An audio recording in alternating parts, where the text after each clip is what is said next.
मेव्हणे, मेव्हणे आणि मेव्हण्यांचे पाहुणे. पण हेच पाहुणे जी माहिती सांगत नाहीत, ती गोळाबेज पॉडकास्टवर असतेच असते. नमस्कार मंडळी, मी ऋषिकेश. गोळाबेज पॉडकास्टवर तुमचं खूप खूप स्वागत आहे. खरं तर 10वी आणि 12वीच्या एक्झाम जस्ट संपल्या आहेत. पण आता सगळ्यांकडे एक वेगळी धांदल असते. एक तर फॅमिली मेंबर्स असतं, की आता पुढे काय करायचं? माझ्या मुलांनी डॉक्टर झालं पाहिजे, इंजिनियर झालं पाहिजे किंवा इन्फ्लुएन्सर झालं पाहिजे. पण मुलांचं असतं, की यार आत्ताच आम्हाला कुठं सुट्ट्या लागल्यात, आम्हाला तो एन्जॉय करायचा आहे, सुट्टीचा टाईम खूप मस्त घालवायचा आहे. इकडे फिरायचं, तिकडे फिरायचं, हा पिक्चर बघायचा, ते करायचंय. पण या सगळ्यामध्ये मुलांनी आणि पालकांनी कसं संयोजन, ताळमेळ साधून काही गोष्टी ठरवल्या पाहिजेत, ज्या करिअरच्या दृष्टिकोनातून खूप महत्त्वाच्या असतात. याचवर आपण आज गप्पा मारणार आहोत काळे सरांसोबत. नमस्कार काळे सर. नमस्ते. तुमचं गोवावेज पॉडकास्टमध्ये खूप खूप स्वागत आहे सर. धन्यवाद. आता सर आम्हाला सगळ्यांनाच माहिती आहे किंवा आम्ही आपल्या प्रेक्षकांसाठी सांगतो, सर ऑल द वे बारामतीहून पुण्याला आलेले आहेत आणि आज जवळपास 9:30 वाजता पुण्यात त्याच आहेत. तसं कसा होता प्रवास आणि कसं छान. वाटलं? लवकर निघालो होतो. ट्रॅफिक कमी होते ते खूप महत्वाचं आहे की नाही? आणि त्यामुळं बऱ्यापैकी रस्ता लवकर कव्हर झाला करेक्ट. आणि चालता चालता पुण्याला पण पाहता आलं थोडंसं. कारण ट्रॅफिक खूप असल्यानंतर पाहता येत नाही ड्रायव्हिंग करताना इकडे तिकडे. नक्कीच नक्कीच. तर पुणे पण पाहत पाहत आलो. अनेक एरिया पाहिले गेले. आळंदीच्या जवळ यायचा आनंद आणखी एक वेगळा होता. नक्कीच सर. जाता जाता मे बी अजून पुणे बघत जाल किंवा मे बी जर लागलं तर ट्रॅफिक लागू शकतं. पुढं आता आळंदीचं दर्शन करून मग बारामतीला जाणार. नक्कीच. सर आता जसं सुरुवातीलाच मी बोलताना बोललो होतं, की विद्यार्थी आणि पालक यांच्यामध्ये तो एक संयोग होत नाहीये सुट्ट्यांमध्ये. त्याच्याविषयी तुमचं काय मत आहे? कारण बऱ्याच असं बघितलं जातं, की 10वीला नाही 10वीचं वर्ष किंवा 12वी असतं ना 12वीचं वर्ष म्हणून प्रेशर केलं जातं आणि तो जो काही 1 वर्षाचा, 1.5 वर्षाचा कालावधी तो मुलं पूर्ण प्रेशरमध्ये घालवतात. मग त्यांना आत्ता असं वाटतं, की यार चला आता मी एकदम मोकळा झालो, मी काही पण करू शकतो. आणि पालकांचं असं आहे, आत्ताशी तुझी परीक्षा झाली, आता पुढचं करायचंय, पुढच्याकडे बघ. तर हे संयोग कसा साधावा किंवा याचं तुमचं काय मत आहे?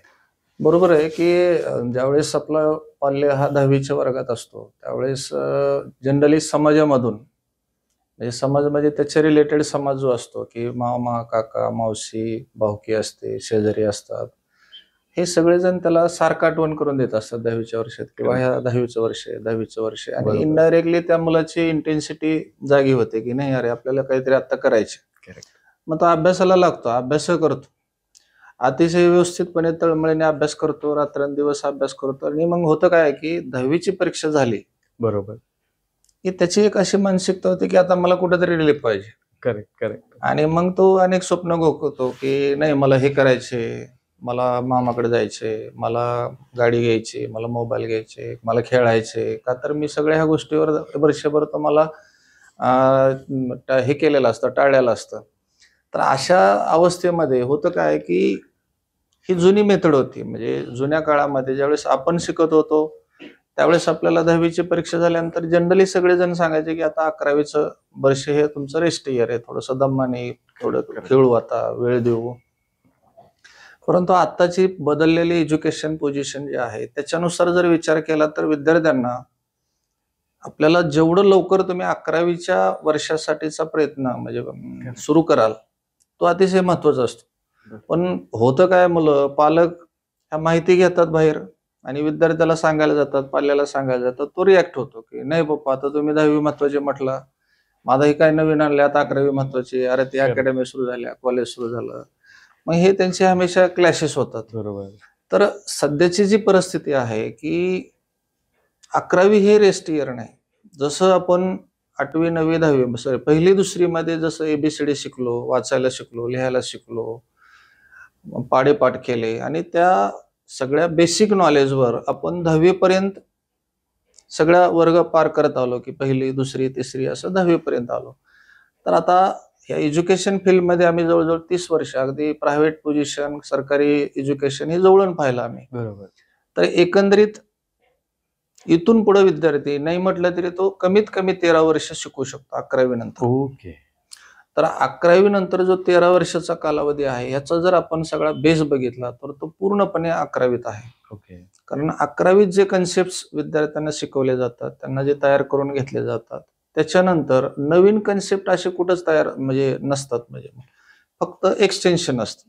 करेक्ट. की हा तुम्ही चॅप्टर स्टार्ट केलेला आहे, आता ह्याचा पुढचा पाठ घ्यायचा आपल्याला, त्याचा पुढचा पाठ. अगदी मुलगा रिसर्च पासून बाहेर पडेपर्यंत त्या 11वीच्या बेसिक कन्सेप्टचा वापर त्याला होत राहतो. आणि त्याच्यामुळे होतं काय की जर 11वीचा त्याचा बेसिक कन्सेप्टला उशीर झाला, वेळ चुकली त्याची, तर मग त्याची अडचण काय होते की उशिरा कामाला लागल्यामुळे त्याला ऑटोमॅटिकली पुढचं काम जे अभ्यासाचं काम आहे ते थोडंसं गोंधळलेल्या अवस्थेत जातो. काही काही विद्यार्थी आम्ही अनुभवतो की 11वीचे 6 महिने 8 महिने ते फ्लो मध्येच येत नाहीत म्हणजे. करेक्ट. आणि मग हे जे आपण नॅशनल लेवल ज्या मोठमोठ्या परीक्षेची नावं, नीट, जेई वगैरे, आयसर अशा परीक्षेची नावं जे ऐकतो, तर मग हे मुलं तिथं थोडेसे कमी पडतात. म्हणजे माझ्या तरी अनुभवातून आज 30 वर्ष मी जवळजवळ ह्या एज्युकेशन फील्डमध्ये काम करतोय, तर 11वीचं वर्ष हे विद्यार्थ्याच्या हायर एज्युकेशनसाठी सगळ्यात महत्वाचं आहे. ओके. आणि ज्या पाल्याला किंवा ज्या विद्यार्थ्याला हे ज्यावेळेस समजतं की नाही मला 11वीवर जर अटॅक केला तर मला पुढचं काम सोपं जाईल, करेक्ट. म्हणजे आणि मग ते जर विद्यार्थी त्या ठिकाणी कम्फर्ट राहिले तर मात्र त्या विद्यार्थ्याचा करिअर ग्राफ आपण निश्चितपणे अतिशय चांगला झाल्याचं आपल्याला लक्षात येईल. त्याच्यामुळं पालक आणि विद्यार्थ्यांमध्ये पाल्यामध्ये जे आता गोंधळ होतो की मुलाला आपण 10वीच्या वर्षी प्रेशराईज केलेलं असतं आणि मग त्याचा इफेक्ट त्याचा असा जातो की मला थोडं तरी उसण द्या, मला थोडं तरी खेळू द्या. करेक्ट. करेक्ट. पण सत्य परिस्थिती असं आहे की एज्युकेशन असं थोडा अभ्यास करा मग थांबा आणि मग सुरुवात करू मग परत जोर लावू असं नसतं. नाही. हा कंटिन्युअस फ्लो असतो.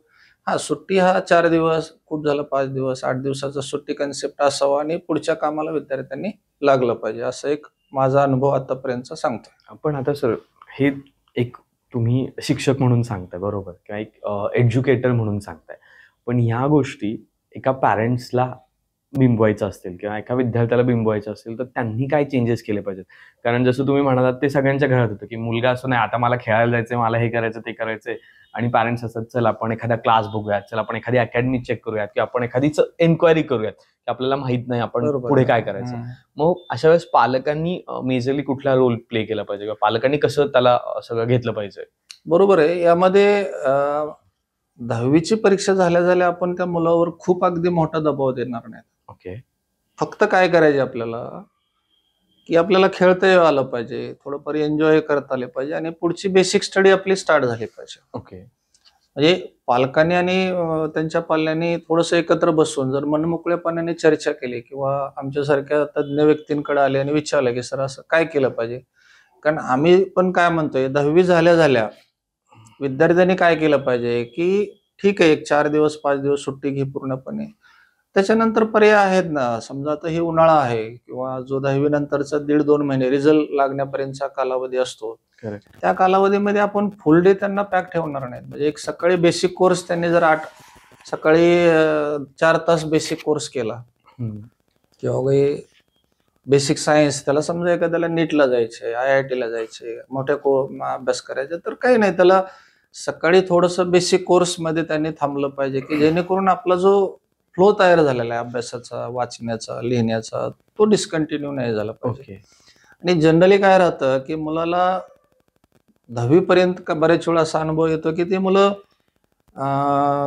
स्टेट बोर्डशी जास्त शिकलेले असतात आणि मग त्यांना अचानकच NCERT शिकायला पचवायला जड जातं, तर ते त्याला त्रास होऊ नये, ह्या त्रास होऊ नये म्हणून आपल्याला त्याला थोडं आता समजा आपण असं प्लॅनिंग केलं पालकांनी विद्यार्थ्यांनी की ठीक आहे वगैरे 2 वाजेपर्यंत बेसिक लेक्चर्स आहेत, मग 2च्या पुढे मी थोडंसं खेळतो, संध्याकाळी परत आमचा सल्ला असा असतो की तुम्ही काही बेसिक टर्म्स म्हणजे किंवा काही ज्याला इंग्लिश बोलता येत नाही त्यांनी इंग्लिश शिकलं पाहिजे, स्पोकन इंग्लिश सारखा क्लास लावू शकता, कॉम्प्युटर सारखा क्लास लावू शकता. म्हणजे एज्युकेशन आणि एन्जॉयमेंट हे असं मिक्सिंग मध्ये जर त्यांनी घेतलं तर हा प्रत्येक घरातला प्रश्न थोडासा डायल्यूट होऊ शकतो. किंवा सर सगळ्यात महत्वाची गोष्ट इथे येते, 2 प्रश्न आता ह्याच्यातून मला जाणवतात. तो म्हणजे एक म्हणजे असा की क्लिअरिटीच नसते थॉट प्रोसेसमध्ये की काय करायचंय. बऱ्याच असं होतं ना की मला मार्क किती पडतील हे खूप कमी लोकांना माहिती असतं. म्हणजे जर 100 लोकांनी परीक्षा दिल्या तर 100तल्या 20 लोकांना कन्फर्म असतं की मला 80 पर्यंत जाणार आहे किंवा मी 70-80च्या पुढे जाईल असं असतं. त्याच्यामुळं मी काय करेल ह्याची क्लिअरिटी नसते किंवा मला काय करायचं ह्याची क्लिअरिटी नसते. नेट जेईचं तर खूप लांबचा दृष्टिकोन आहे, त्याच्यात ते येणार नाही येणार तर असतो.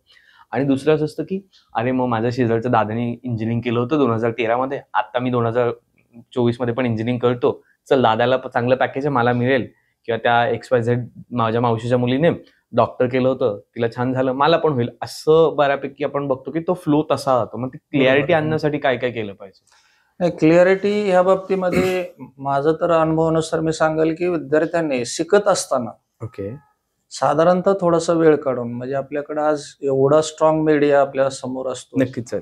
आज गुगल सारखा कन्सेप्ट आपल्या समोर आहे. तर विद्यार्थ्यांनी शिकत असताना ज्या वेळेस आपल्याकडे मोबाईल अवेलेबल होईल त्यावेळेस त्या मुलाने कमीत कमी 1-2 छोटे छोटे 5-5 मिनिटाचे जरी व्हिडिओ पाहिले की जे करिअर ओरिएंटेड आहेत, ओके. की मला काय करायचे, माझी काय आवड आहे किंवा माझ्या आवडीला काय सपोर्टिंग कोर्सेस आहेत, हे जर आपण शिकत शिकत असताना जर विद्यार्थ्यांनी माहिती घेतली तर ही जी 10वी नंतर मार्क किती पडतील, मार्क पडल्यावर बघू किंवा शेजारचा कुठं जातोय त्यानुसार बघू, मग दादाने काय घेतलं म्हणून मी ते घेतो, या विषयामध्ये त्याला मात्र त्या माहितीचा सपोर्ट होऊ शकतो. म्हणून बरेच वेळा आम्ही एज्युकेशन चालू असताना पण बरेच वेळा विद्यार्थ्यांना सारखा इन्सिस्ट करत असतो की मुलांनो, हातात मोबाईल पडल्यानंतर तुम्ही जे इतर सोशल मीडिया पाहता त्यातला एक पार्ट कमीत कमी एखादा करिअरचा व्हिडिओ पहा, Correct. एखाद्या विषयाची माहिती घ्या.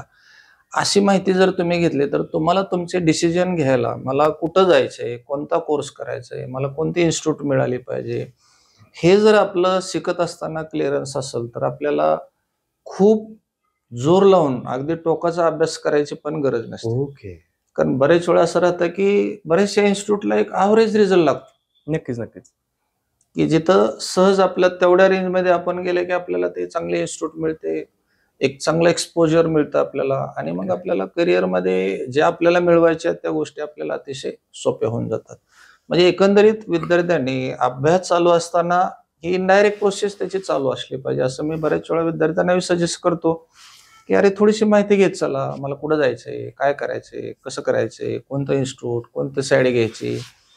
आणि दुसरं पण असं असतं की बऱ्याच वेळा अनेक अकॅडमी आहेत, अनेक इन्स्टिट्यूट आहेत, मोठमोठ्या कॉलेजेस आहेत, हे बऱ्याच वेळा असे प्रोग्राम आयोजित करत असतात. नक्कीच नक्कीच सर. एक 1 डे शिबिर असतं कुठं अशा ठिकाणी असतं ते.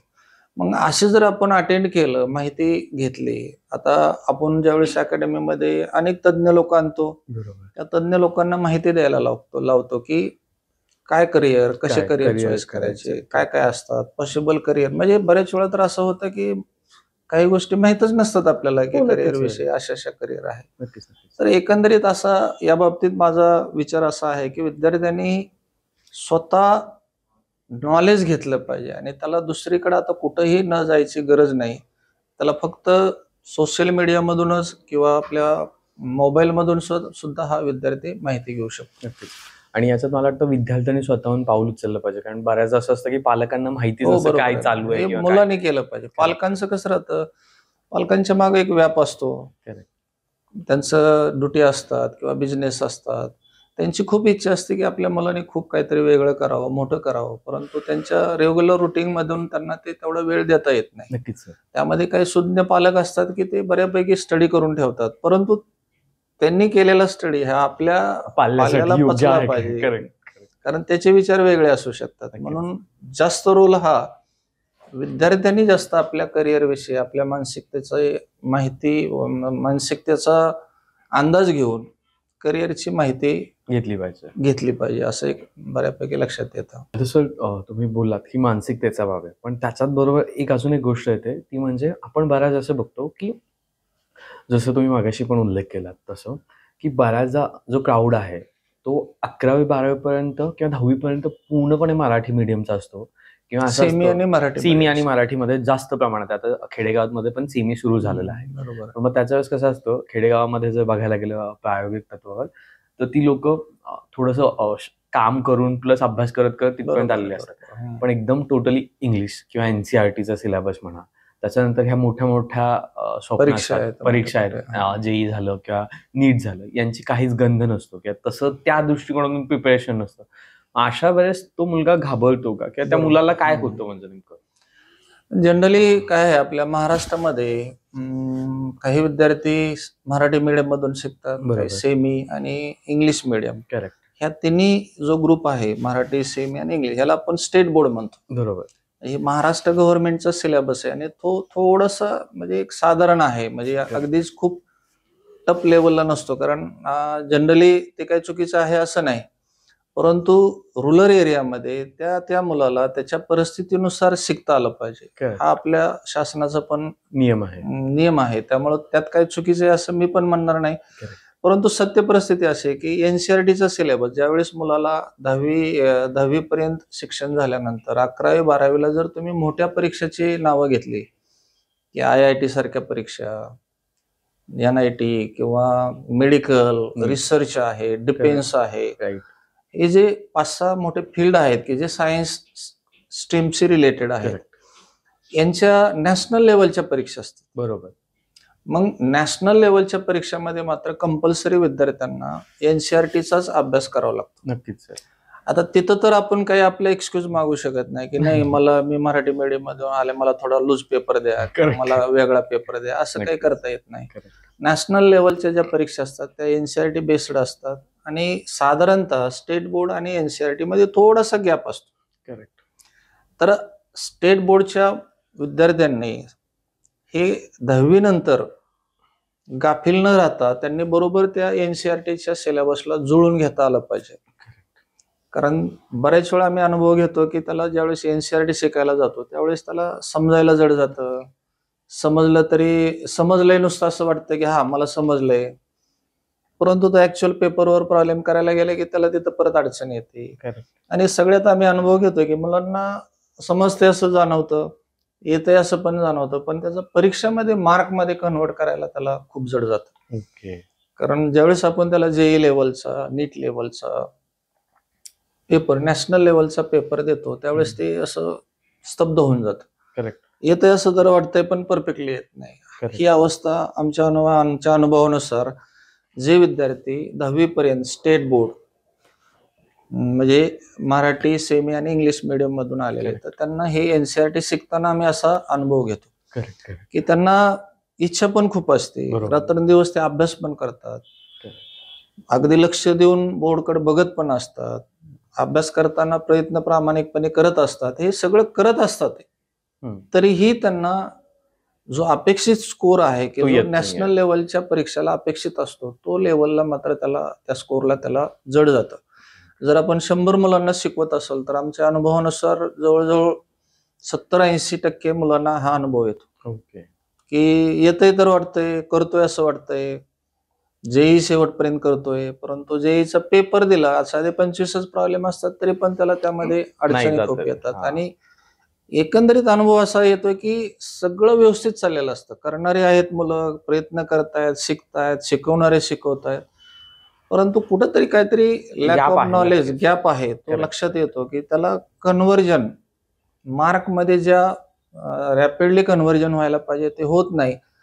आणि ते जर आपण बघितलं की ज्यांचा 10वी पर्यंत एनसीईआरटी सिलेबस शिकून झालाय तो हसत खेळत तो स्टेप्स पार करत राहतो. ओके. आणि हा थोडासा मला बऱ्याच वेळा फरक जाणवतो की मुलांना, स्टेट बोर्डच्या मुलांना एनसीईआरटी 11वी-12वीचं एनसीईआरटी शिकून पचवायला आणि त्याचं रिझल्ट मध्ये कन्व्हर्ट करायला मात्र बऱ्यापैकी लागते. त्रास होते आणि मेहनत खूप करावं लागते. असा अनुभव आजपर्यंत येतो आम्हाला. आता सध्या 2-3 दिवसापूर्वी एक न्यूज होती की महाराष्ट्र शासनाने एक निर्णय घेतलाय की आतापर्यंतचा जो शिक्षण अहवाल आहे किंवा ज्या गोष्टी होतात शिक्षणामध्ये त्याला एनसीईआरटी बेस लेवलला आणायचं आहे. बरोबर आहे. त्या फॉर्मॅटमध्ये करायचंय. याचे तुम्हाला फायदे आणि तोटे काही जाणवत आहेत का? नाही, ह्या निर्णयाचं स्वागतच केलं पाहिजे. Okay. आमच्या दृष्टीने तर खूप अतिशय महत्वाचा आणि चांगला निर्णय हा गव्हर्नमेंटने घेतलेला आहे. कारण आम्ही आज एज्युकेशन फील्डमध्ये काम करत असताना आजपर्यंतचा आमचा अनुभव असा होता की आपल्या महाराष्ट्रामध्ये विद्यार्थ्याला मराठी मीडियम मधून शिक, सेमी मधून शिक, इंग्लिश मीडियम मधून शिक, म्हणजे हे स्टेट बोर्ड असा सिलेबस म्हणायचं आपण. त्याचबरोबर एक 15-20% सीबीएसई, ICSEचे पण सेंटर्स होते, तिथं एनसीईआरटी सिलेबस शिकवला जायचा. ज्यावेळेस आम्ही 10वी पर्यंतचे विद्यार्थी ज्यावेळेस पुढे यायचे की जे सेमी मराठी इंग्लिश मीडियम मधून असायचे, तर त्यांना ज्यावेळेस आम्ही ते नीट, जेई किंवा ह्या ज्या आयसर सारख्या ज्या 5-7 मोठ्या फील्ड आहेत, करेक्ट, करिअर फील्ड, त्याच्या ज्या टॉप मोस्ट देशामध्ये गाजलेल्या परीक्षा आहेत, तर ह्या परीक्षामध्ये त्या मुलांना ज्यावेळेस आम्ही एनसीईआरटी शिकवायचो त्यावेळेस ह्या मुलांना म्हणजे आपण शिकतोय तर खरं जाणवायचं, शिकत असायचे, अभ्यास करत असायचे, परंतु आम्ही वारंवार अनुभव घ्यायचो की ह्या विद्यार्थ्यांना शेवटी त्याचं मार्कमध्ये कन्व्हर्जन करता येत नाही. करेक्ट.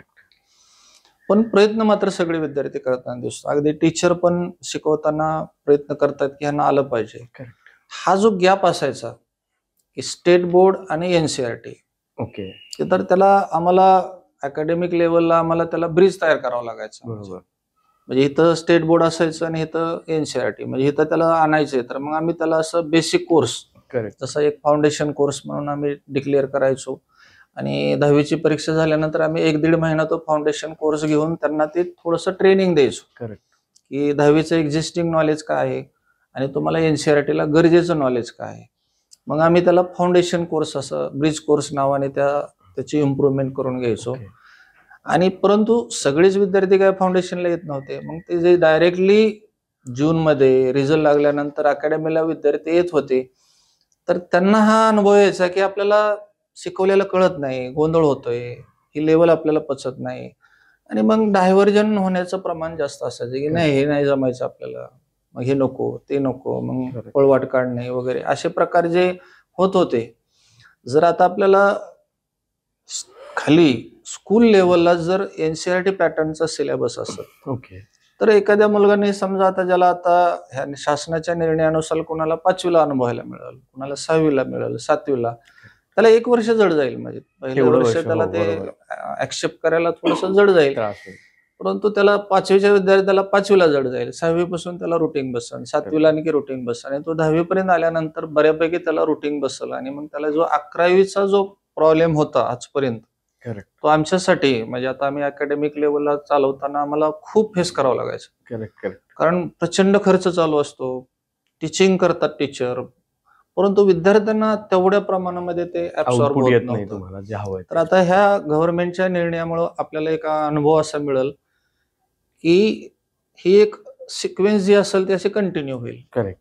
आता 10वी वेगळं, 11वी वेगळं असं त्या मुलांना Feel जाणवणार नाही नाही. होणार. जसं 8वी नंतर 9वी, 9वी नंतर 10वी, 10वी नंतर 11वी. आणि त्याच्या पुढे जाऊन काही विद्यार्थ्यांना त्याचा पण फायदा होईल की काही जे मुलं ऍडव्हान्स असतात ते लवकर अभ्यास करून घेतील.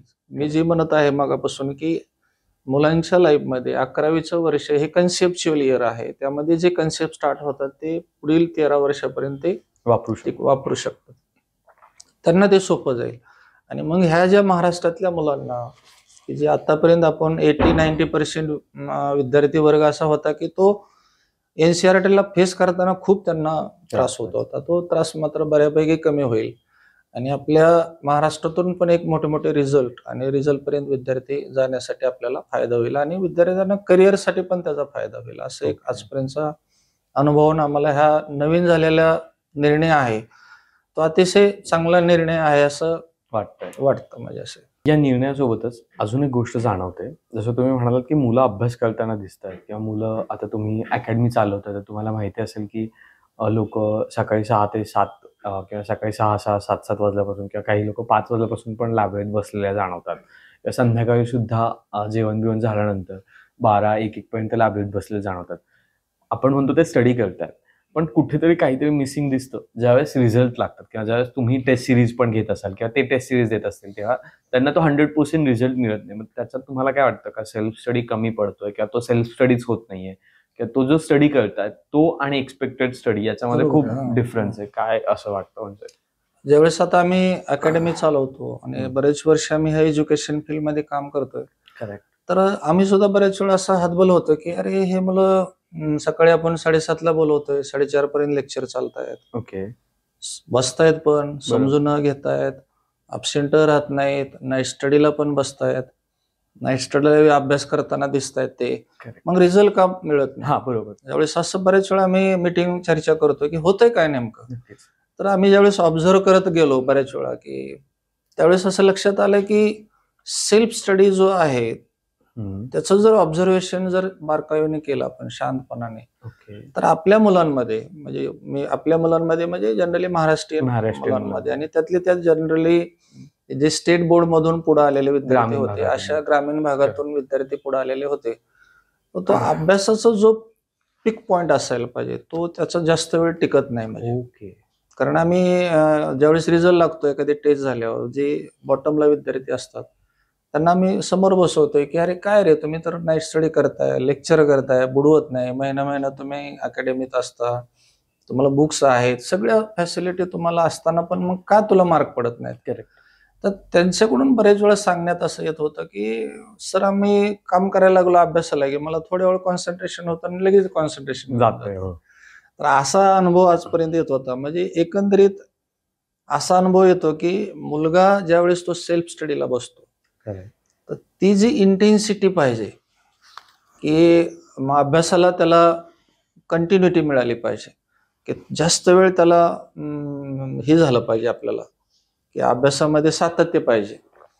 ते आपल्या मुलांमध्ये थोडंसं कमी पडतं. आता आम्ही अनुभव घेतो की संध्याकाळी 6ला आम्ही नाईट स्टडीला बसवतो मुलं, 9:30-10 पर्यंत नाईट स्टडी Okay. असते आणि 9:30च्या पुढं पण ज्याला अगदी रूमवर जाऊन अभ्यास करायचा नाही त्यांना आपण 11:30 पर्यंत पण नाईट स्टडीचा वापर करतो. तर 6 ते 9:30 बसतानाचा जो टाइम टेबल आम्ही देतो त्यावेळेस आम्ही ऑब्झर्व करतो तर ते बऱ्याचशा मुलांमध्ये ते इंटेन्शन अभ्यासाचं दिसत नाही. ओके. जी कॉन्सन्ट्रेशन डेव्हलप व्हायला पाहिजे पाहिजे. तिथं मुलं पॉझिटिव्ह अडचणी येतात. आणि ते जर आपण बघितलं की 9:30च्या पुढे जे स्वतः बसतात करेक्ट. की नाही मला सर रूमवर अभ्यास होत नाही, मला इथंच बसायचंय, तिथं आपण ती सोय केलेली असती किंवा तुम्ही म्हटलं तसं रात्री 1-1 वाजेपर्यंत पण मुलं जागतात. तर तिथं पण आपल्याला लक्षात येते की ज्यावेळेस तो स्वतःहून एक्सटेंडेड टायमिंगला सेल्फ स्टडीला बसतो त्यावेळेसचा स्टडीचा क्वालिटी लेवल त्याची चांगली राहते. करेक्ट. म्हणजे एकंदरीत ह्या विषयाविषयी मला असं म्हणायचं की जी कॉन्सन्ट्रेशन लेवल अभ्यास करताना मिळालं पाहिजे आणि जरी मिळाली तरी त्याचं जे सातत्य आहे करेक्ट. ते जास्त वेळ टिकलं पाहिजे. हिथं मात्र मुलांमध्ये अडचणी येतात आणि ते सातत्य मात्र त्या मुलाने समजा वगैरे तुला अर्धा तास कॉन्सन्ट्रेशन होतंय तर तू बरोबर. 35 मिनिटासाठी प्रयत्न कर. बऱ्याच वेळा आम्ही वर्गात पण मुलांना म्हणतो की तुमचा बोर्ड कॉन्सन्ट्रेशन किती पर्सेंट आहे तेवढंच तुम्हाला नॉलेज येणार आहे. आतमध्ये येणार आहे. म्हणजे हे अगदी ह्या वायफाय सारखं आहे, इंटरनेट सारखं आहे. आपण जर तुम्हाला मी एखादी फाईल पाठवली मोठी तर तुम्ही जर नेटवर्क मध्ये नसाल तर ती फाईल स्लोली नसतं ब्राउझिंग झाल्यासारखं दिसतं आणि तुम्ही नेटवर्क मध्ये आलात की गपकीने ते फाईल डाउनलोड होईल. डाउनलोड होऊन जाते. Correct. तसं प्रकारामध्ये आम्ही वर्गात पण अनुभव घेतो की मुलांना काय म्हणतो की तुम्ही ठरवून प्रयत्न करा. कुणाला आज 35 मिनिटं कॉन्सन्ट्रेशन डेव्हलप झालं, उद्या 40 मिनिटासाठी. कारण आपल्याला हे पण माहिती आहे आपण 1 तास 1.5 तासाच्या ज्यावेळेस लेक्चर घेतो तर असं 100% कॉन्सन्ट्रेशन नसतंच. टीचरचं होऊ शकत नाही, विद्यार्थ्याचं होत नाही. परंतु ही एक साधना टाईप आहे. म्हणजे तुम्हाला प्रामाणिकपणे प्रयत्न केला करा पाहिजे. पाहिजे. वर्गात बसल्यानंतर माझं लक्ष किती वेळ बोर्डकडे सरांनी समजून सांगते त्याच्याकडे लागलं Correct. आणि ते जर विद्यार्थ्यांनी सातत्याने प्रयत्न करत जर वाढवत गेला तर त्या मुलाला त्याचा फायदा जास्त होतो. सेल्फ स्टडीला बसल्यानंतर पण आमचा अनुभव असा आहे की त्यांनी ते सातत्य मात्र वाढवलं पाहिजे. ठरवून वाढवणं गरजेचं आहे. आम्ही बरेच वेळा प्रयोग असे छोटे मोठे करतो की नाही आता 6ला बसलायत 7:30 पर्यंत कुणाला पाणी प्यायला सोडणार नाही, वॉशरूमला जाऊन देणार नाही, गपचूप बसायचं, हलायचं नाही, कोण उठला तरी त्याला पनिशमेंट करू, असं पण आम्ही प्रयोग चालू करतो. असतात. करेक्ट. त्यामध्ये सक्सेस रेट थोडासा मिळतो पण ते असं आपण Pressurize असतं. फोर्सफुली करू शकत नाही. नक्कीच. ज्याच्या मनामध्ये इच्छा असते ना मला काहीतरी करायचंय, मला रिझल्ट काढायचा आहे, त्याला मात्र कॉन्सन्ट्रेशन डेव्हलप होताना दिसतं.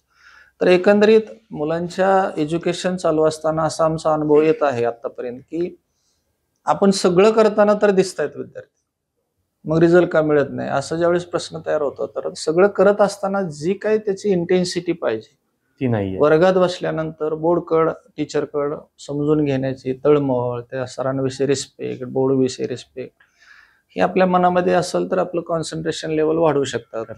सेल्फ स्टडी मात्र मुलांचा इम्प्रूव्ह झाला पाहिजे. कारण सगळा खेळ हा सेल्फ स्टडीचा आहे. स्टडी. करेक्ट. कोणत्या इंटेन्सिटीने तुम्ही अभ्यास करताय या ठिकाणी तुम्हाला मात्र काम करणं गरजेचं आहे. म्हणून विद्यार्थ्यांसाठी माझा तर तोच सल्ला राहील की तुम्ही वर्गात बसताय तर ठीक आहे ना, तुम्ही मध्ये आधी डिस्ट्रॅक्ट होणं ठीक असतं. आता माणूस आहेत आपण, मध्ये आधी विचार येतात. Correct. परंतु तो विचार कट करता आला पाहिजे. परत फोकस बोर्डवर, करेक्ट. परत विचारात गेलं तरी परत कट करून परत फोकस बोर्डवर. तसंच अभ्यास करताना पण की कॉन्सन्ट्रेशन टिकून राहिलं पाहिजे आणि त्याच्यासाठी सल्ला बरेच वेळा आम्ही असा देतोय की मुलांनी नुसतं वाचू नये. तर वाचत वाचत जर तुम्ही लिहित गेला तर तुमची ही इंटेन्सिटी बऱ्यापैकी टिकून राहते आणि अभ्यासात इफेक्ट होतो. पण आता त्याच्यासोबतच कॉन्सन्ट्रेशन वाढवण्यासाठी काही यशस्वी गोष्टी केल्या पाहिजेत का किंवा काही सवयी लावूनच घेतल्या पाहिजेत का? एक तर हे विचारायचं आणि दुसरं तुम्ही म्हणालात बऱ्याचदा असं बघायला मिळतं आजकाल की मुलांचं लक्ष असतं ब्लॅकबोर्डकडे, पण ते कुठेतरी तंद्रीत असतात किंवा झोपलेले असतात. बरोबर आहे. की त्यांचं बऱ्याच लोकांचा असा पण प्रश्न येतो सर आम्हाला, की आम्ही ना ब्लॅकबोर्डकडे बघतोय, पण 5-10 मिनिटं Correct. बघितलं की आपोआप आम्हाला Correct. झोप लागते. तर मग अशा वेळेस काय केलं पाहिजे मुलांनी किंवा अशा कुठल्या सवयी त्यांनी जर सकाळ, संध्याकाळ किंवा थ्रूआउट त्यांच्या 24 तासात केल्या, की त्यांना ते प्रॉब्लेम्स येणार नाहीत किंवा कॉन्सन्ट्रेशन वाढायला मदत होईल? बरोबर आहे. ही एक नैसर्गिक प्रक्रिया आहे. म्हणजे कॉन्सन्ट्रेशन डेव्हलप होणे हे काय मशिनरी टाईप नाही की Correct. बटन सेट केलंय झालंय. हो, नक्कीच नाही. सुरू झालंय असं होत नाही. नक्कीच. त्यामध्ये अनेक फॅक्टर येतात. त्यातलं काही फॅक्टर मी जे अनुभव घेतो की जो मी प्रयोग करून घेतो माझ्या स्वतःच्या इन्स्टिट्यूटमध्ये, की मी मुलांना बरेच वेळा सातत्याने सांगतो की मुलांना आपण भारतामध्ये आहोत, आपली एक भारतीय संस्कृती आहे. आपल्या भारतीय संस्कृतीमध्ये काही व्यायाम दिलेले आहेत आणि ते युनिव्हर्सल ट्रूथ म्हणजे प्रूव्ह झालेले व्यायाम आहेत. म्हणजे फॉर एक्झाम्पल योगा आहे, प्राणायाम सारखा व्यायामाचा प्रकार आहे. सगळ्यात महत्वाचं म्हणजे मेडिटेशन पण एक प्रकार आहे की जो माइंडशी रिलेटेड काम करतो. तर विद्यार्थ्यांना आम्ही बरेच वेळा सल्ला देतो की मुलांनो, तुम्हाला 1 तास, 1.5 तास, 2 तास व्यायाम करायची बिलकुल गरज नाही. जर तुम्ही ठरवून कोणत्या तज्ञ मार्गदर्शकाकडून जर आपण एक 15 मिनिटाचा ते 20 मिनिटाचा जर योगा शिकून घेतला, अगदी बेसिक योगा, अगदी मी तर एवढं म्हणतो की अरे तू फक्त 12 सूर्यनमस्कार करून घे. करेक्ट. जरी एखादा विद्यार्थ्याने 12-15 सूर्यनमस्कार करून आला तरी त्याला लक्षात येईल की आज मला बऱ्याचशा लेक्चरमध्ये कॉन्सन्ट्रेशन प्रॉपर झालं. त्याच्यानंतर प्राणायाम सारखा आहे. सकाळी सकाळी जर तुम्ही अगदी 15 मिनिटं, म्हणजे अगदी मुलांनी हेवी व्यायाम करण्याची गरज आहे असं मी म्हणणार आहे की एखाद्याला सवय असेल ते चांगली गोष्ट आहे. परंतु ह्या वयाला ज्यावेळेस यंगर लेवलला असतात त्यावेळेस खूप मोठ्या व्यायामाची गरज नाही. पण जर प्राणायाम सारखा 15-20 मिनिटाची प्रॅक्टिस त्यांनी केली, अगदी 3-3 मिनिटं केल्या तरी 5च प्रकार असतात. ते 5-15 मिनिटं होतात, लय झालं 20 मिनिटं तुम्ही होऊ शकता. माइंडशी सगळ्यात जास्त काम करणारा जर मी अनुभव घेतल्यानुसार जर तो व्यायाम असेल तर तो मेडिटेशन आहे. करेक्ट. जर मेडिटेशन विद्यार्थ्यांनी 15 मिनिटं मिनिमम 12, 13, 14, 15 अगदी 20 मिनिटापर्यंत, मी तर म्हणाल जास्त पण नाही करावं. करेक्ट. जर तुम्हाला शांतपणाने डोळं झाकता आले आणि श्वासावर लक्ष देता आलं, आपल्याला जर असं श्वासावर लक्ष देऊन जर कॉन्सन्ट्रेट करता आलं तर मात्र विद्यार्थ्याला ज्या वेळेस तो लेक्चरला बसल, अभ्यासाला बसल, तर त्याला अनुभव असा येईल की माझं एक 3 तासाचं काम 1च तासात होऊन गेलं. जे त्याला आव्हानात्मक वाटणारे 15 प्रॉब्लेम होते ते 5-7 मिनिटात तर सुटून गेले. तर म्हणजे जर आपण थोडंसं अवलोकन आपल्या भारतीय संस्कृतीचं जर पाठीमागे केलं की आज एवढे ऋषीमुनी आपण अनुभवले किंवा पाहतो त्यांचं नॉलेज, की कशाच्या बेसवर यांनी एवढं नॉलेज आपल्या पुढे आणून ठेवलेलं आहे, तर त्यांनी स्वतः निसर्गामध्ये ते अनुभव घेतला, ते लिहून ठेवलं आणि ते आपल्या पुढे दिले. तर निश्चितपणे विद्यार्थ्यांनी एक योगा, प्राणायाम किंवा मेडिटेशन यापैकी 1 किंवा 2 किंवा एखाद्याला येत असेल तर तिन्हीचं कॉम्बिनेशन आहे थोडंफार करता येतं. जर विद्यार्थ्यांनी विद्यार्थी दशेत जर हे कन्सेप्ट स्वीकारले तर मला विश्वास आहे की त्या विद्यार्थ्याच्या रिझल्टमध्ये खूप मोठा फायदा आपल्याला दिसेल. का तर त्याचं कॉन्सन्ट्रेशन डेव्हलप होतं. साधा एखाद्या विद्यार्थ्याने जर 15 मिनिटं डोळं झाकून श्वासावर लक्ष देण्याची प्रक्रिया, त्याला आम्ही आनापान मेडिटेशन म्हणतो, कारण एक विपश्यना मेडिटेशन माइंडशी रिलेटेड एक खूप सायंटिफिक कन्सेप्ट आहे. तो थोडा पुढच्या स्टेपला असतो. त्याची बेसिक स्टेप जी असते ते आनापान मेडिटेशन असतं. तर आनापान मेडिटेशन म्हणजे काय सिंपल आहे की तुम्ही हातात हात ठेवायचा आहे, डोळं झाकायचे आणि श्वासावर फक्त येणाऱ्या जाणाऱ्या श्वासावर लक्ष द्यायचे. तुम्ही ते करत असताना तुमच्या मनात अनेक विचार येतील वगैरे, फक्त कंडिशन आहे डोळं उघडायचे नाही, सहन करायचे थोडं. आपण 15 मिनिटं जर असं केलं तर स्वतःही मी अनुभव घेतोय की माझ्या सिस्टीममध्ये, आपल्या अकॅडमीमध्ये ज्यावेळेस आम्ही आनापान क्रिया घेतो त्यात काही मुलं त्याला खूप चांगला पॉझिटिव्ह रिस्पॉन्स देतात.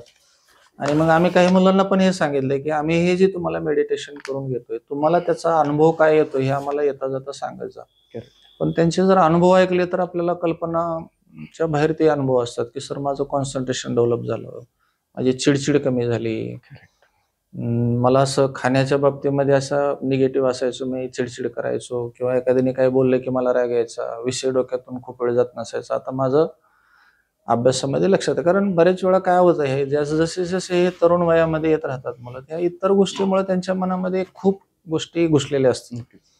वेगवेगळे युगो त्यांच्या मनामध्ये असतात, बाहेरच्या वातावरणाचा इफेक्ट त्यांच्यावर असतो. हे जर आपण व्यायाम थोडासा स्वीकारला मनापासून, तर 100% विद्यार्थ्यांना ही जी आता अडचणी येतात की मला सर मी थोड्या वेळ लक्ष दिलं की मी भटकून जातो, मला अभ्यासच करू वाटत नाही, किंवा मग निम्म्या तासातून असं घुसमटायला लागतं की मला आता असं वाटतं की उठून बाहेर पडून जावं.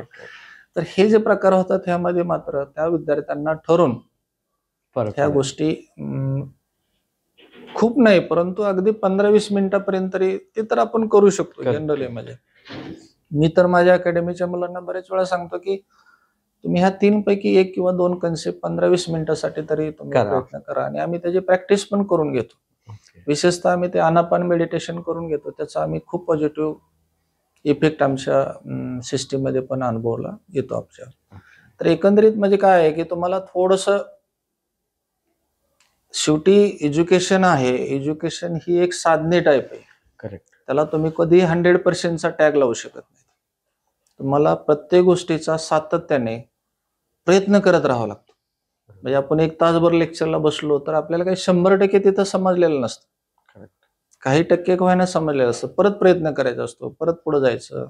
हे कंटिन्युअस प्रोसेस आहे. या कंटिन्युअस प्रोसेसमध्ये जर आपण असे छोटे मोठे प्रयोग केले की आपण योगा करून बघू, किंवा प्राणायाम शिकून बघू, किंवा मेडिटेशन सारखा प्रयोग जर विद्यार्थ्यांनी केला तर त्यांच्या अभ्यासामध्ये, कॉन्सन्ट्रेशनमध्ये खूप मोठा फायदा झाल्याचा आम्ही अनुभवतोय. म्हणजे तर तुम्ही आता मेडिटेशनचं सांगितलं, पण याच्यासोबत एक खूप मोठी गोष्ट येते ती म्हणजे सोशल मीडिया.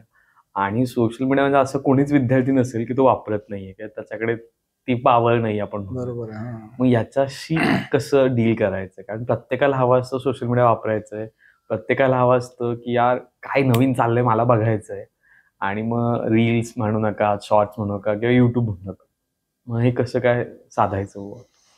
सोशल मीडियाचा वापर विद्यार्थ्यांनी जनरली थोडासा वापर केला पाहिजे, परंतु लिमिटेड केला पाहिजे. कारण सध्याच्या परिस्थितीमध्ये एज्युकेशन सिस्टीम जो अनुभव घेते की मुलांच्या हातात सोशल मीडिया आहे, बरोबर, आणि त्याचा अतिवापर होताना आपण पण पाहतोय. आणि त्याचा मात्र एज्युकेशन सिस्टीमवर बऱ्यापैकी निगेटिव्ह इफेक्ट होत असताना आम्ही अनुभवतोय. त्यामध्ये एक असा एकंदरीत सल्ला देऊ शकतो आपण की विद्यार्थ्यांनी टेक्नॉलॉजी वापरावी, परंतु त्याचा रेशो ठरवला पाहिजे की नाही आता मला लेक्चर चालू आहे तर मी बाकीचा विचार नाही करणार, किंवा मला दिवसभरामध्ये मी एक 10 मिनिटं, 5 मिनिटं, 15 मिनिटं सोशल मीडियावर मुलांनी स्वतःहून मात्र कंट्रोल ठेवलं पाहिजे. कारण त्याच्यामुळे सध्या एज्युकेशन सिस्टीम मध्ये जे मुलांना चॅलेंज फेस करावं लागतं ते मात्र प्रॉब्लेमॅटिक आहे. कारण ही टेक्नॉलॉजी आहे, हे तर आपण पूर्ण बंद नाही करू शकत, पण त्याचा वापर विद्यार्थ्यांनी थोडंसं नियोजन केलं पाहिजे. तर हे प्रायव्हेट सिस्टीम, अकॅडमी, कॉलेज होईल तेवढा प्रयत्न करतायत, किंवा मोबाईल वर्गात घेऊन बसू नका, नाईट स्टडीला मोबाईल घेऊन बसू नका. पण ते जर मुलांनी स्वतःहून ठरवलं की नाही मला सोशल मीडिया वापरायचे परंतु लिमिटेड वापरायचे, आणि मला जास्तीत जास्त अभ्यासावर फोकस करायचा, असं आपल्याला एकंदरीत त्या बाबतीत म्हणता येईल विद्यार्थ्यांना. तसं बऱ्याच लोकांचा कन्सर्न असतो की ऑनलाईन सगळंच आहे अवेलेबल, तर कशासाठी कुठल्या अकॅडमीला किंवा कुठल्या क्लासेसला पैसे भरायचे? कारण आता तुम्ही जस्ट गुगलवर जा किंवा युट्यूबवर जा, NCERT 12वी टाकलं किंवा NCERT 11वी टाकलं तर हजारोंनी व्हिडिओ अवेलेबल मिळतात. तर मग का बुवा ऑफलाईन जावं? आणि ऑफलाईन मध्ये असे काही वेगळे चेंजेस असतात जे की त्यांना गरजेचे आहेत? ऑनलाईन आणि ऑफलाईन हा कन्सेप्ट आता मधल्या कोरोनाच्या काळामध्ये हा जास्त आपल्याला जाणवला गेला की कोरोनामध्ये बरेचशा वेळेस विद्यार्थ्याला बाहेर पडता आलं नाही, म्हणून ऑनलाईन ही कन्सेप्ट गरजेची होती, त्यावेळेस ती वापरली गेली, त्याचा फायदा झाला. परंतु त्याच्यानंतर ज्यावेळेस हे ऑफलाईन सिस्टीम सुरू झाल्या त्यावेळेस एक चॅलेंज तयार असं झालं की नेमकं ऑफलाईन करायचं का ऑनलाईन करायचं. परंतु आज ॲज अ टीचर किंवा आम्ही एक सिस्टीम चालवते त्यानुसार, अनुभवानुसार आम्ही असं म्हणू की ऑनलाईन हे गरज आहे, परंतु ते सोल्युशन नाही. म्हणजे कारण त्यामध्ये आपल्याला जी क्लासवर्क फिलिंग पाहिजे आपल्या एज्युकेशनमध्ये, बोर्ड आला, टीचर आलं, सराउंडिंग आलं, क्लासमेट आले, कॉलेजचं कॅम्पस आलं, हा जो एकंदरीत त्याला आपण इंटिग्रेटेड इफेक्ट म्हणतो, की Correct. सगळ्या छोट्या छोट्या गोष्टीचा एकत्रित इफेक्ट येऊन एज्युकेशन चालू असतं. करेक्ट. नुसता तो वर्गात बसलाय, बोर्डकडे बघतोय म्हणजे एज्युकेशन चाललंय असं नसतं. नाही नाही. अगदी त्याच्या घरापासून कॉलेजपर्यंत येणं, कॉलेजमध्ये कॅम्पसमध्ये येणं, वर्गात जाणं, वर्गात बसणं, वर्गात बसून टीचरने शिकवलेलं ऐकणं, म्हणजे हा जो एकंदरीत इफेक्ट असतो म्हणजे इंटिग्रेटेड इफेक्ट म्हणतो, तो आपल्याला ऑनलाईन मध्ये दिसत नाही. कारण नक्कीच. ऑनलाईन ही शेवटी मार्केटिंग फॅक्टर मध्ये पण त्याचं काही प्रमाण येतं, की हो. माझा व्हिडिओ मुलांनी जास्तीत जास्त वेळ बघितला पाहिजे. करेक्ट. म्हणजे ते शिकवतात एक कन्सेप्ट छोटासा आणि ते तासभर त्यांना घोळत बसतात त्या मुलांना. हो. आणि मी तर अगदी अगदी मनापासून म्हणाल, की जर नुसतं ऑनलाईन जर फॅक्टर मध्ये म्हटलं तर हे जे सिलेबस मुलांपुढे टाकलेले येतं ते अगदी वेळेमध्ये कम्प्लीट होणं म्हणजे खूप मोठं टास्क वाटेल. ओके. ऑनलाईन हा कशासाठी वापर व्हावा, पण तो लिमिटेड व्हावा. म्हणजे तुम्ही एकदा फिजिकल टीचिंग घेतलंय, वर्गात शिकलाय, एखादा चॅप्टर तुम्ही झालाय, कम्प्लीट झालाय, परंतु काही कन्सेप्ट आपले अडचणीचे आहेत. ओके. तर तेवढ्यासाठी जर त्यांनी त्याचा सपोर्ट घेतला, नक्कीच. की ओके ठीक आहे, हा मला कन्सेप्ट काय आता सर परत सांगू शकणार नाही, तर मग मी तेवढा कन्सेप्ट मागं पुढं करून हो. जेवढा हवे तेवढं आपलं बघणं चांगलं. पण टोटली ऑनलाईन सोल्युशन हे मात्र थोडस घातक वाटतं, असं एक माझा अनुभव आहे. म्हणजे त्याच्यामध्ये. मला पण असं ते वाटतं घातक, कारण ऑनलाईन तुम्हाला ऑप्शन्स खूप असतात. तुम्हाला असा ट्रस्ट जो म्हणतो आपण म्हणतो ना, गुरुवर माझी श्रद्धा आहे, तो हम्म. फॅक्टर मिळत नाही तुम्हाला, की अरे एकाच ऐकतो असं नाही. मग लोक काय करतात, 5 मिनिटं हे ऐकतो, नाही हे नाही समजत, चल दुसरा व्हिडिओ बघू, बरोबर आहे. ते नाही म्हणजे समजत, ते तिसरा व्हिडिओ बघू, असं हा. होतं कुठेतरी. डिस्ट्रॅक्शन्स खूप होतात. Correct, आणि correct. सातत्य, एज्युकेशन फॅक्टर हा मेन म्हणजे सातत्यावरच आहे. Correct. आज माझं पहिलं लेक्चर झालंय तर मला डोक्यात असतं की उद्या मला मुलांना काय शिकवायचे, काल मी काय शिकवले, हे त्यांना रिलेटेड नसतं त्याच्यासाठी. Right. त्याच्यासाठी ऑफलाईन एज्युकेशन हे मात्र मस्ट आहे. म्हणजे याला तुम्ही टाळू शकत नाही. टाळण्याचा प्रयत्न झाला पण तो पण काही सक्सेस झाला नाही. नक्कीच. आणि आपण अनुभव घेतला की कोरोनामध्ये जे सगळी सिस्टीम ऑनलाईन गेली होती, ते हळूहळू आता 90% सिस्टीम परत ऑफलाईन Offline मध्ये गेली. मोडमध्ये आली. तर ऑनलाईन टीचिंग किंवा ऑनलाईन फॅक्टर हा माझ्या दृष्टीने एक छोटासा फॅक्टर आहे, की तो गरजेपुरता वापरण्या इथपर्यंत चांगला आहे. Okay. मात्र ऑफलाईन टीचिंग हा विद्यार्थ्याच्या फिजिकल, मेंटल सगळ्या बाजूला इफेक्ट करणारा ऑफलाईन फॅक्टर येतो. कारण सोशल पण, समाज पण त्याच्याबरोबर, म्हणजे विद्यार्थी असले पाहिजेत बरोबर, कॅम्पसचा इफेक्ट पाहिजे, बोर्डचा इफेक्ट, टीचरचा इफेक्ट, आणि सगळ्यात महत्वाचं म्हणजे तुम्ही आता म्हटले की टीचर हे आपल्या गुरु असतात. Correct. आणि तो ह्युमन बिईंग, व्यक्ती असतो. Correct. तो ज्या तळमळीने शिकवू शकतो समोर बसलेल्या मुलांना, ती जी तळमळ हे आर्टिफिशियल मध्ये येत नाही. नाही येत. नक्कीच. ते कमर्शियल व्ह्यूने ते शिकवत असतात.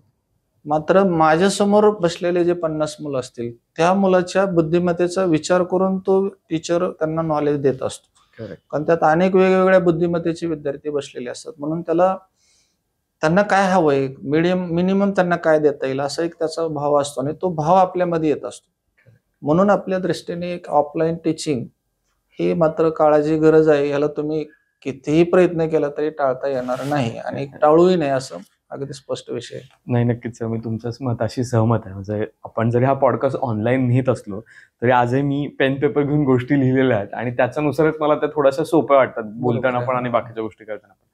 पण आता याचसोबत अजून एक गोष्ट येते सर, ती की बऱ्याच आपण बघतो की एक शहरी भागातली मुलं वर्सेस ग्रामीण भागातल्या मुलांमध्ये एक कंपॅरिझन कंटिन्यू चालू असतो मुलांमध्ये. अरे त्याच्याकडे XYZ गोष्टी आहेत म्हणून त्याचा अभ्यास चांगला झाला, म्हणून त्याला चांगले मार्क्स पडलेत. माझ्याकडे फोन नाहीये, माझ्याकडे ह्या गोष्टी नाहीत, म्हणून माझा अभ्यास चांगला होत नाही म्हणून मला मार्क पडत नाहीत. मग असं ज्यावेळेस एखाद्या विद्यार्थ्याच्या मनात येते त्यावेळेस त्याला बाहेर काढायला किंवा त्याला ओव्हरकम करायला काय केलं पाहिजे त्याने? जनरली काय राहतं की हा थोडासा फरक आपल्याला जाणवतो. स्टार्टिंगचा विषय असतो. बरोबर. मुलं जसे आपल्या गावातून, घरातून बाहेर पडतात, शहरामध्ये एखाद्या अकॅडमीमध्ये, एखाद्या कॉलेजमध्ये येतात आणि त्या ठिकाणी असे एक शहरातले विद्यार्थी असतात की त्यांना बऱ्यापैकी चांगली बॅकग्राऊंड असते. त्यांची येण्याची पद्धत, राहण्याची पद्धत, Correct. सगळी बोलण्याची पद्धत अगदीच वेगळी वाटते. मग साहजिकच आहे, आपला खेडेगावातला जो विद्यार्थी असतो, रुरल एरियामधून बाहेर पडलेला, प्रथमतच शहरामध्ये आलेला मुलगा, मात्र सुरुवातीला त्याला बुजरा, म्हणजे त्याला थोडंसं फेस करावं Face लागतं करावं की हे काय आहे म्हणजे नेमकं. करेक्ट. किंवा त्याच्या भाव मनामध्ये येतो कधी कधी की अरे हा, ह्यांना ह्या सवलती, सगळ्या फॅसिलिटी मिळाल्या म्हणून ह्यांचं नॉलेज जास्त आहे आणि आपल्याला थोडंसं ह्या फॅसिलिटी नव्हत्या म्हणून कमी आहे. परंतु यामध्ये आमच्या अनुभवानुसार आम्ही सांगतो की हा काही दिवसाचा भाग असतो. बरोबर. थोडे दिवस असं होतं, परंतु आमच्या अनुभवानुसार काही दिवसानंतर शहर आणि खेडेगाव हे एकाच प्लॅटफॉर्मवर आलेले आम्ही पाहतो. फक्त मुलाची मानसिकता पाहिजे की किती कंपॅरिझन करायचं आपण. करेक्ट. त्याच्याकडे गाडी आहे, मोबाईल आहे, गॉगल आहे, चांगल्या ड्रेस आहे, म्हणजे त्याला खूप नॉलेज आहे असं नाही. असं बी काही आपण म्हणू शकत नाही. Correct, correct. एखादा एकाच ड्रेसमध्ये अकॅडमीत किंवा कॉलेजमध्ये येतोय म्हणजे त्याच्याकडं नॉलेजच नाही असं काही आपण करू शकत नाहीत. त्यामुळे विद्यार्थ्यांसाठी एक जे खेड्यापाड्यातून विद्यार्थी शहरात येतात त्या विद्यार्थ्यांसाठी मी एकच म्हणेल की हे काही दिवसाचा भाग असतो बरोबर. आणि आपण आपला फोकस हा आपल्या एज्युकेशनवर करावा. हम्म. कोण किती नॉलेज घेऊन किंवा कोण किती भारी गाडी किंवा कोणतं कसं राहतंय त्याच्याशी आपण कंपॅरिझन करणं जर जेवढं लवकर आपण ते टाळू करेक्ट. तेवढं आपलं अभ्यासामध्ये फोकस होईल. कारण आम्ही अनुभवतोय की रुरल एरियामध्ये पण कित्येक मुलांमध्ये जबरदस्त अभ्यासाची एक जबरदस्त एनर्जी असते, Correct. बुद्धिमत्ता असते, तळमळ असते आणि हे विद्यार्थी शहरातल्या मुलांच्या इक्वल किंवा अगदी त्यांच्या पुढे जाण्यापर्यंत ताकद ठेवतात असा आम्ही अनुभव घेतोय. त्यामुळं शहरातला विद्यार्थी आणि खेड्यातला विद्यार्थी हा जो विषय आपल्या पुढे येतोय तो हा माझ्या दृष्टीने स्टार्टिंगचा विषय आहे की फर्स्ट टाइम म्हणजे त्याचं एज्युकेशन शहरामध्ये स्टार्ट झाल्यानंतर काही दिवसांनी असतो आणि काही दिवसांनी मात्र तो एकच रस्ता तयार झाल्याचा आम्ही अनुभव घेतो. म्हणजे मला वाटतं याच्यात गायडन्सचा पण थोडासा पार्ट असावा असं, कारण तुमच्याकडे प्रॉपर गाईड असेल किंवा प्रॉपर टीचर असेल ज्याच्याशी तुम्ही ह्या गोष्टी उघडपणे बोलू शकताय की असं काहीतरी घडतंय बुवा. कारण जनरली ही गोष्ट बोलली जात नाही. म्हणजे माझ्या मनात आहे की याच्यासोबत माझी कंपॅरिझन करतोय मी, पण ती गोष्ट मी बोलणार नाहीये कोणासोबतच, ती फक्त माझ्या मनात असते. त्याच्यामुळे गायडन्स किती महत्वाचा आहे तो. अतिशय महत्वाचं आहे की विद्यार्थ्यांनी मात्र एज्युकेशन फील्डमध्ये सातत्याने अनुभवी तज्ज्ञ व्यक्तीच्या संपर्कात जाऊन माहिती घेणं, त्यांच्याशी आपल्या भावना शेअर केल्या तर यामध्ये आपल्याला बऱ्याच वेळा बरेचसे लवकर प्रश्न सुटतात. म्हणजे एखाद्या विद्यार्थ्याने मनात ठेवलं 6 महिने आणि विचारलंच नाही त्याला जास्त त्रास होणार. नक्कीच. ते जर तज्ज्ञ मार्गदर्शक आम्ही असतो, आपले टीचर असतात, यांच्याकडे आला, बोलला, मनमोकळेपणाने जर त्याने बोलणं केलं तर त्याला ते लवकर सोल्युशन मिळतात की अरे आम्ही सांगणार की अरे भाई असं काही नसतं. म्हणजे की एखादा शहरातला मुलगा आहे किंवा एखादा खूप चांगल्या शाळेत शिकलेला मुलगा आहे म्हणजे तो तुझ्याच पुढे जाणारे सारखा असं काय नाही. त्याचं नॉलेज आहे, त्याची बुद्धिमत्ता आहे, तुझं नॉलेज आहे, तुझी बुद्धिमत्ता आहे. नॉलेज आणि बुद्धिमत्तेशी रिलेटेड परिस्थिती हा काय वेगळा फॅक्टर म्हणजे अडथळा नसतो. तर त्याच्यामुळे होईल काय त्या विद्यार्थ्याला लवकरात लवकर त्या मानसिकतेतून बाहेर पडता येईल. त्याच्यामुळे त्यांनी त्या कॅम्पसमध्ये जे आपण कॅम्पसमध्ये शिकतोय तिथं जे वरिष्ठ असतात, आपले टीचर असतात, डायरेक्टर असतात, प्रिन्सिपल असतात, तज्ज्ञ मार्गदर्शक तिथं असतात, त्यांच्याशी मात्र त्यांनी जर मनमोकळेपणाने चर्चा केली तर हा विषय लवकर कमी होऊन त्याला त्याचा फायदा होऊ शकतो.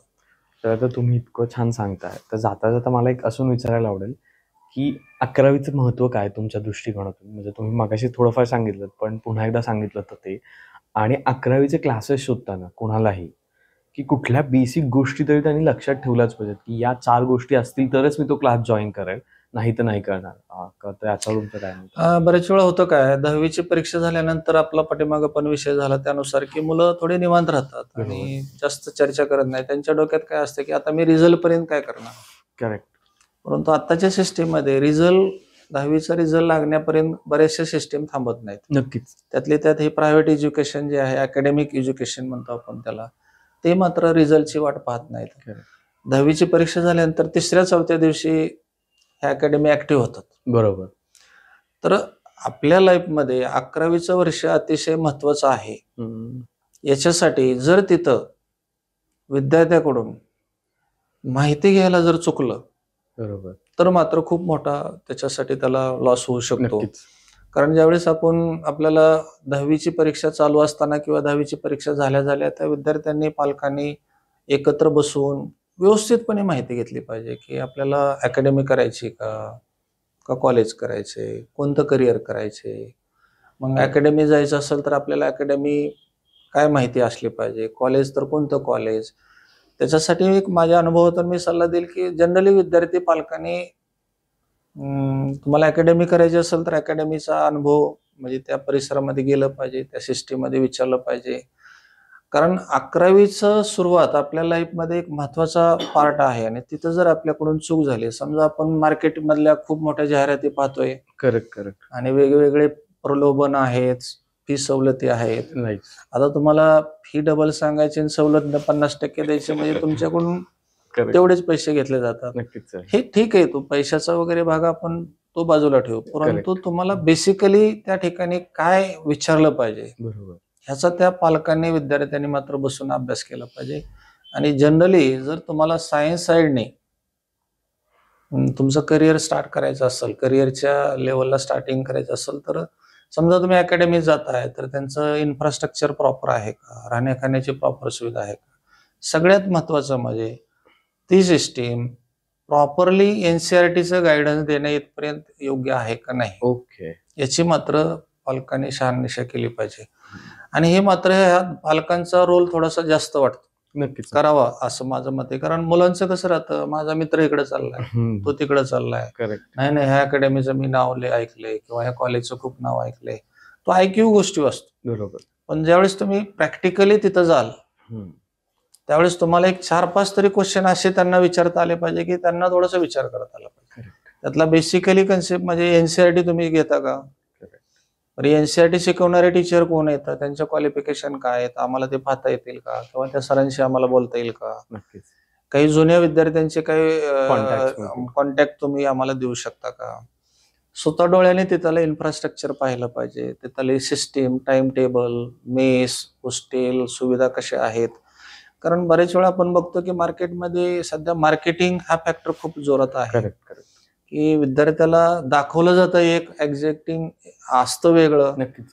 तर त्या बाबतीत मात्र विद्यार्थ्यांनी पालकांना माझ्यातर्फे असा सल्ला राहील की तुम्ही घरात बसून चर्चा करण्यापेक्षा तुम्ही एक 4 नावं निवडली पाहिजे किंवा हे अकॅडमीची नाव आहेत, मग चला आपण जाऊन येऊ. त्यांना ही सडेतोडपणे, बरोबर. ते किती आपल्याला सवलत देत आहे तो नंतरचा विषय, त्याच्या बाबतीत त्यांनी, आणि कधीही पालकांनी विद्यार्थ्यांनी फी मध्ये सवलत खूप देत आहेत म्हणून ते अकॅडमी चांगले किंवा म्हणून ते कॉलेज चांगलं ह्या भ्रमात जाऊ नये. करेक्ट. आपल्याला लागणाऱ्या बेसिक स्ट्रक्चर्स, आता फॉर एक्झाम्पल मुलगी आहे, सगळ्यात महत्वाचं पालकाचं एज्युकेशन बरोबर तिची सुरक्षता महत्वाची असते. मग ती तशी सिस्टीम आहे का नाही, मुला मुलींचं शिक्षण एकत्र, मग तिथं सिस्टीम शिस्त आहे का नाही, हॉस्टेलची सिक्युरिटी, त्यांचं राहणं खाणं कशा पद्धतीचं आहे. बेसिकली एक 4-5 तरी क्वेश्चन असे असतात की ते पालकांनी प्रत्येक सिस्टीम मध्ये जाऊन विचारले पाहिजे की आपण हाच सिलेबस घेता का, ह्या टाईपच्याच परीक्षेची तुमची तयारी करून घेतली जाते का, त्याच्यासाठी तुम्ही जे तज्ज्ञ मार्गदर्शक आहेत त्याचे आम्हाला परिचय करून देऊ शकता का, आणि तुम्ही हे कुठं घेणार आहात, त्याच्याशी रिलेटेड जे 2-4 क्वेश्चन त्यांनी मात्र त्यांना विचारलेलं पाहिजेत असं. हा, नक्कीच मला वाटतं. कारण आजकाल आपण बघतो सर, जसं तुम्ही म्हटलात मार्केटिंगच्या बाबतीत, तर प्रत्येक क्लासेसच्या बॅनरवर टॉप लोक सेम असतात. तर असं तर होऊ शकणार नाहीये ना की प्रत्येक टॉपरनी प्रत्येक क्लासेसमध्ये जाऊन केलेलं आहे आणि तिथे पण म्हणजे बऱ्याचशा डिजिटली गोष्टी घडत असतात किंवा बॅक ऑफ द बॅनर बऱ्याचशा गोष्टी घडत असतात. तर त्याची थोडीशी शहानिशा केली पाहिजे की हेच चेहरे आपल्याकडे सगळीकडे दिसत आहेत. काय सर, तुमचं खूप खूप धन्यवाद, तुम्ही इथे आलात आणि ऍक्च्युली 10वी 12वी काय करायचं असतं याची एक अंडरलाईन तुम्ही सेट करून दिलीत आमच्या विद्यार्थ्यांसाठी किंवा आमच्या पालकांसाठी. त्याच्याबद्दल खरंच तुमचं खूप खूप धन्यवाद. त्याचबरोबर हा एपिसोड तुम्हाला कसा वाटला ते कमेंटमध्ये लिहायला विसरू नका. तुमच्याही नातेवाईकांमध्ये, रिलेटिव्हमध्ये कोणी 10वी 12वीला असतील तर त्यांना हा एपिसोड पाठवायला किंवा शेअर करायला विसरू नका. नमस्कार, भेटूयात पुढच्या एपिसोडमध्ये. हो, जाता जाता सबस्क्राईब करायला विसरू नका, कारण ते तुम्ही विसरताय आणि सबस्क्राईब केल्यामुळे आम्हाला अशी एनर्जी मिळते, एक उत्साह मिळतो नवनवीन एपिसोड किंवा नवनवीन पॉडकास्ट तुमच्यासोबत घेऊन यायचे. धन्यवाद.